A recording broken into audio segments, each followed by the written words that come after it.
So I'm going to make a smoothie bowl. I have my bowl here. And this is a smoothie that I had frozen earlier.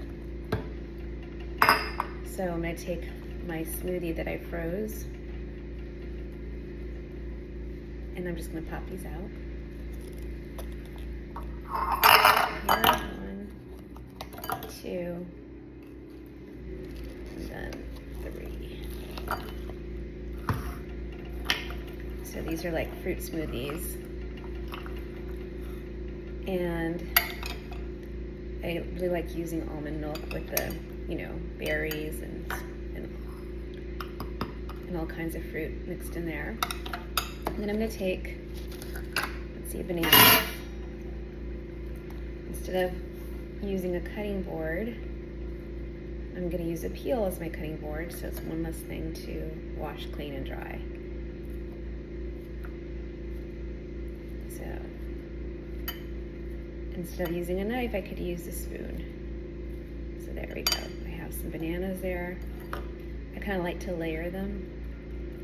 So I have one layer there. Then on my granola,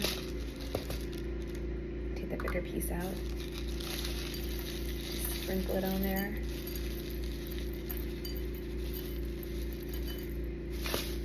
And then the remaining banana, what I like to do is have it all around on top. So I have a banana split.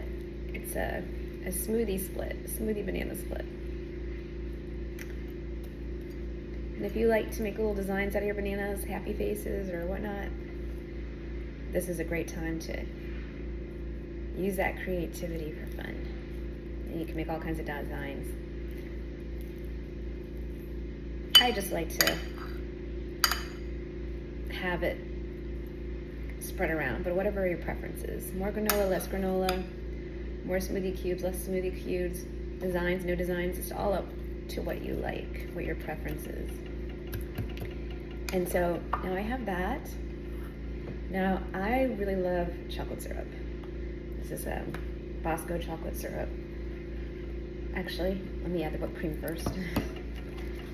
Now if you don't like whipped cream, by all means don't add whipped cream. Add what you like. I'm a fan of whipped cream. And if I had a cherry on top, I would add that, but I don't. That's okay. This will be delicious anyway.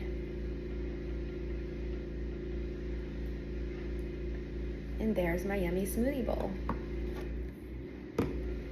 And here it is. So a smoothie a day keeps the doctor away. The smoothie beneath it, those 3 cubes, are ultra healthy with lots of fruit, antioxidants, fiber, all frozen in this lovely cube. If you want to make it to where you can mush it easier, you can microwave it for a couple seconds or just wait for it to, melt a bit. But I like mine frozen. Sometimes I'll microwave it before I make a smoothie bowl if I just immediately want to dip into it. But you can also just listen around. And so you have something healthy, nutritious, and yes, the chocolate syrup has lots of sugar. So if you don't want to add that, you're counting, trying to cut back on sugars, then this doesn't need to be added. It's totally what you're comfortable with. Anyway, smoothie day keeps the doctor away. Oh, wait. Delicious. Enjoy.